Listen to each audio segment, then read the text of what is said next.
আগামী কয়েকদিনের মধ্যেই সারা দেশে পালিত হবে ভারতের ৮০তম স্বাধীনতা দিবস। সেই উপলক্ষে কেন্দ্র সরকারের হর ঘর তিরঙ্গা কর্মসূচির অংশ হিসেবে শনিবার রায়গঞ্জ গার্লস প্রাথমিক বিদ্যালয়ে আয়োজন করা হয় বিশেষ সচেতনতামূলক কর্মসূচির।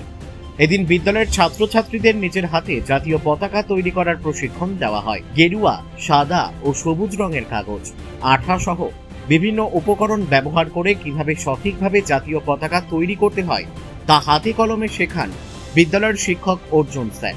প্রতি বছরের মতো এবারও তার উদ্যোগে এই কর্মসূচি অনুষ্ঠিত হয়।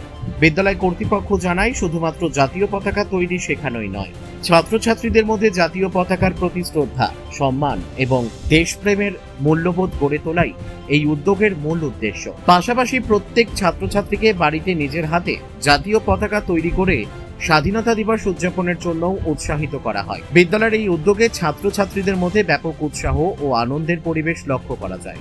রায়গঞ্জ থেকে রামকৃষ্ণ দাসের রিপোর্ট, পুলিশ নিউজ।